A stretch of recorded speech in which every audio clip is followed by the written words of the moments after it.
This is India Megatrends, a series that dives deep into ideas, industries, and innovation shaping India's next decade of growth. From the rise of fintech and digital infrastructure to breakthroughs in manufacturing, healthcare, and beyond, we explore the trends driving India's transformation into a global powerhouse. I am CA Isha Jaiswal, and through this series, we'll decode the data, the insights, and the human stories behind India's evolving economy, uncovering what's fueling progress and where the next opportunities lie. एक simple सवाल से शुरू करते हैं। अगर India दुनिया की सबसे बड़ी डेमोक्रेसी बन सकता है और फास्टेस्ट ग्रोइंग इकोनॉमी भी, तो क्या हम नेक्स्ट ग्लोबल मिलिट्री जाइंट बन सकते हैं? Sounds ambitious, right? लेकिन जब आप फैक्ट्स, नंबर्स और स्ट्रैटेजी देखते हो तो लगता है this isn't just a wishful thinking. So आज हम एक्सप्लोर करेंगे इंडिया की डिफेंस जर्नी कहाँ से स्टार्ट हुई, ऑपरेशन सिंदूर ने क्या इम्पैक्ट डाला, एंड कैसे हम अपने बजट, टेक और मैन पावर के थ्रू एक ग्लोबल मिलिट्री पावर बनने की डायरेक्शन में जा रहे हैं। सो लेट्स बिगिन बिना हाइप के, बस ग्राउंडेड एनालिसिस के साथ। So why this conversation even matters? देखो, 21st सेंचुरी में ग्लोबल पावर कोई सिर्फ एक इकोनॉमी से डिसाइड नहीं होती थी। Military capability is equal to national credibility, और इंडिया के लिए ये भी क्रूशियल है। हम एक ट्रिकी नेबरहुड में हैं। वेस्ट में है पाकिस्तान, नॉर्थ में है चाइना, एंड ईस्ट में वॉलेटाइल इंडो पैसिफिक रीजन। तो अगर हम अपने बॉर्डर्स, सी लेन्स और स्ट्रैटेजिक इंटरेस्ट प्रोटेक्ट करना चाहते हैं तो strong defence posture is not optional, it's essential. और मिलिट्री ग्रोथ सिर्फ सिक्योरिटी के लिए नहीं होती है, it's about economy, jobs, tech innovation और ग्लोबल इन्फ्लुएंस। डिफेंस ही वो सेक्टर है जो इंडस्ट्रियल बैकबोन भी क्रिएट करता है। तो इंडियाज डिफेंस एवोल्यूशन कैसे हुआ? थोड़ा पीछे चलते हैं। इंडिपेंडेंस के बाद इंडिया का defence model largely import based था, बट ओवर टाइम, स्पेशली पिछले 10 से 12 सालों में, इंडिया ने अपना पूरा स्टैंड शिफ्ट किया है।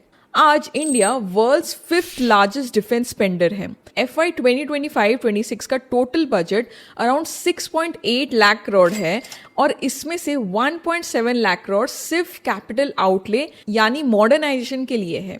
एंड सबसे बड़ा चेंज है make in India defence.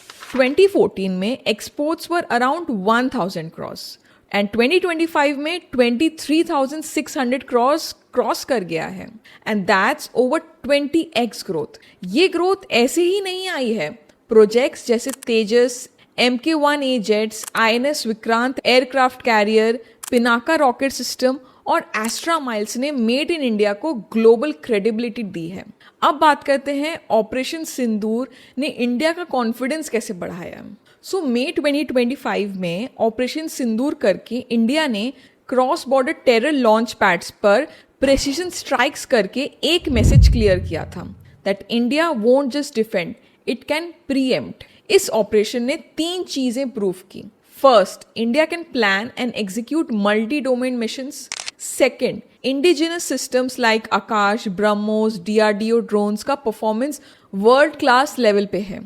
Third, joint command integration actually works. Air force, army और नेवी ने एक ही फ्रेमवर्क में ऑपरेट किया। ये था इंडिया का practical test of modern warfare, और दुनिया ने नोट किया that India is ready for precision and not provocation. अब बात करते हैं इन्वेस्टमेंट्स एंड डिफेंस इकोनॉमी। अब देखो, ये शिफ्ट सिर्फ स्ट्रैटेजी का नहीं, स्ट्रक्चर का भी है। 68% of India's defence procurement budget is reserve for domestic manufacturing.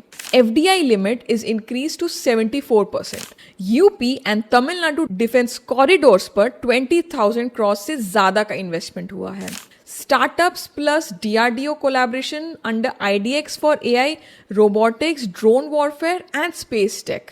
ये सिर्फ आर्मी गियर नहीं, पूरा इंडस्ट्रियल इकोसिस्टम है। सो इसका मतलब ये है that jobs, exports and technological self reliance एक साथ ग्रो कर रहे हैं। इंडिया का डिफेंस अब मैन्युफैक्चरिंग का इंजन बन रहा है। But why is India uniquely positioned? So आज इंडिया का डिफेंस इतना सेल्फ रिलायंट हो गया है कि हम सिर्फ अपनी ज़रूरत के लिए नहीं बल्कि दूसरे देशों को भी डिफेंस इक्विपमेंट एक्सपोर्ट कर रहे हैं टू फ्रेंडली नेशन जिनके साथ हम जियोपॉलिटिकल और स्ट्रैटेजिक ट्रस्ट बिल्ड कर रहे हैं। ये एक्सपोर्ट सिर्फ ट्रेड नहीं, इन्फ्लुएंस भी क्रिएट करती है। So from South East Asia to Middle East and Africa, India अब रिलायबल डिफेंस पार्टनर के रूप में उभर रहा है। और ये पॉसिबल हुआ है क्योंकि हमारा डोमेस्टिक मैन्युफैक्चरिंग बेस स्ट्रांग हो रहा है, ब्यूरोक्रेटिक अप्रूवल सिंप्लीफाई हो रहे हैं, और जियोपॉलिटिकल ग्राउंड पे इंडिया एक बैलेंस डिपेंडेबल प्लेयर बन गया है, जो ना अग्रेसिव है ना पैसिव, बस स्टेबल और स्ट्रैटेजिक है। यानी हम ग्लोबल डिफेंस इकोसिस्टम में अपनी जगह क्वाइटली बना रहे हैं। बट अब चैलेंजेस के बारे में डिस्कस करते हैं। लेकिन सारी कहानी इतनी स्मूथ नहीं है। R&D साइकिल्स अभी स्लो हैं, नेक्स्ट जेन फाइटर और स्टेल्थ प्रोजेक्ट्स डीले पे हैं, प्रोक्योरमेंट प्रोसेस कॉम्प्लेक्स है, फॉरेन डिपेंडेंसी क्रिटिकल कंपोनेंट्स भी अभी नहीं है, और बजट का मेजर हिस्सा सैलरीज एंड पेंशन में चला जाता है, मॉडर्नाइजेशन में कम जाता है। तो अगर इंडिया को सुपर पावर स्टेटस चाहिए तो एफिशिएंसी एंड इंडिजिनस प्रोसेस पर लॉन्ग टर्म फोकस जरूरी है। देखो यार, मिलिट्री सुपर पावर बनना सिर्फ नंबर्स का गेम नहीं है, it's about strategy plus technology plus execution. So अगर इंडिया 2030 तक अपने प्लान पे टिक गया तो ये पिक्चर काफ़ी क्लियर है। Theatre commands fully operational, new naval fleet ready, defense exports crossing 50,000 crores, and AI and cyber warfare integrated. तब इंडिया सिर्फ रीजनल नहीं, ग्लोबल प्लेयर बन सकता है। और हमारा एंड गोल सिंपल है, पीस थ्रू स्ट्रेंथ। एक नेशन जो स्ट्रांग है वो सिर्फ अपने लिए नहीं बल्कि दुनिया के लिए स्टेबिलिटी लाता है। Small nations are looking hopeful to us because India is not just defending borders anymore, it's defining balance. So अगर आपको ये वीडियो पसंद आया हो तो लाइक, शेयर और सब्सक्राइब ज़रूर करिए, और कमेंट में बताना आपके हिसाब से इंडिया के लिए सबसे बड़ा गेम चेंजर क्या होगा।